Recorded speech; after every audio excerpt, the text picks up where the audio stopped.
परंपरागत रूप से महाभारत की रचना का श्रेय वेद व्यास को दिया जाता है। हालांकि एक रोचक कथा के अनुसार वेद व्यास जी ने ही महाभारत की कहानी सुनाई थी, जबकि उसे लिखने का काम भगवान शिव और पार्वती जी के पुत्र गणेश जी ने किया था।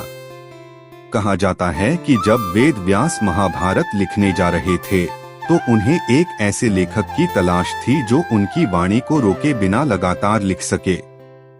गणेश जी ने उन्हें यह वचन दिया कि वह एक शर्त पर लिखेंगे। वेद व्यास एक बार में एक ही श्लोक सुनाएंगे और गणेश जी उसे समझने के बाद ही अगला श्लोक सुनाएंगे। इस तरह गणेश जी ने बिना किसी रुकावट के महाभारत को लिखा। वेद व्यास इस बात को लेकर सहमत हो गए और महाभारत सुनाना शुरू किया। वेद व्यास की वाणी अविरल बहती रही, पर गणेश जी भी कमाल के लेखक थे। वह हर श्लोक को समझने के बाद ही अगला लिखते, लेकिन साथ ही यह सुनिश्चित करते कि वेद व्यास को रुकावट न हो। गणेश जी अपने ज्ञान का इस्तेमाल कर थोड़ा तेज लिखते थे ताकि वेद व्यास को अगला श्लोक सुनाने में देरी न हो। कुछ समय बाद एक समस्या खड़ी हो गई। गणेश जी इतनी तीव्रता से लिख रहे थे कि उनकी लेखनी थकने लगी। तब गणेश जी ने एक तरकीब निकाली। उन्होंने एक टूटे हुए दांत को अपनी लेखनी के रूप में इस्तेमाल करना शुरू कर दिया। इस तरह बिना रुके, बिना थके उन्होंने महाभारत को लिखना जारी रखा। यह देखकर वेद व्यास दंग रह गए। उन्होंने गणेश जी की बुद्धि और समर्पण की सराहना की। इस प्रकार माना जाता है कि भगवान गणेश जी की लेखनी से ही महाभारत का ग्रंथ अस्तित्व में आया। वेद व्यास तो गणेश जी की तारीफ करते हुए कहने लगे, हे गणेश, तुम्हारी बुद्धि और लगन अद्भुत है। पर एक बात है, तुम इतनी जल्दी लिख रहे हो कि कहीं कहानी का भाव ही छूट न जाए।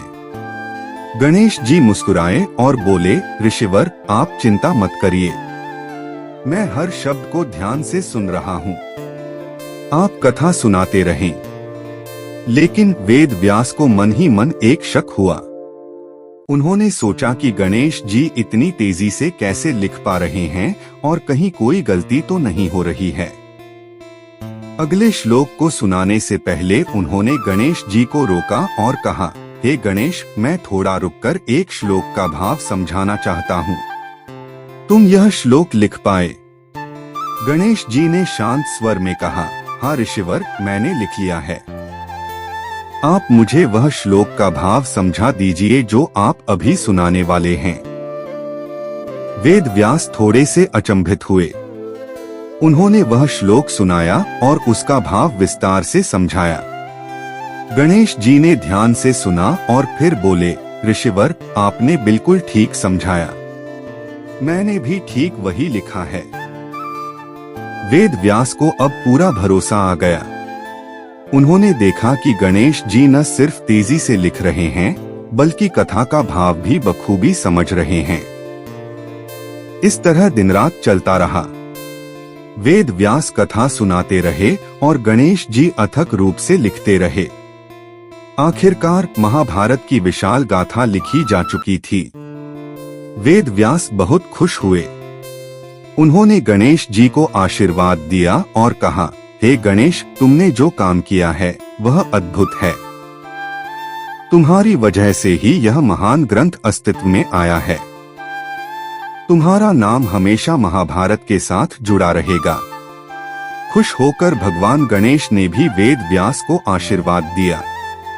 उन्होंने कहा, ऋषिवर, आपने इस महान गाथा को रचाकर मानव जाति को एक अनमोल उपहार दिया है। महाभारत धर्म, कर्तव्य, युद्ध, प्रेम और जीवन के विभिन्न पहलुओं पर प्रकाश डालता है।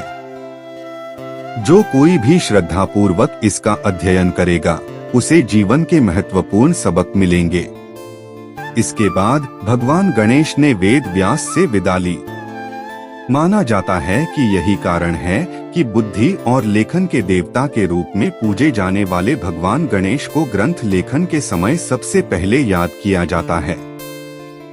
उनका टूटा हुआ दांत, जिसका उन्होंने लेखनी के रूप में इस्तेमाल किया था, उनकी मेहनत और समर्पण का प्रतीक बन गया।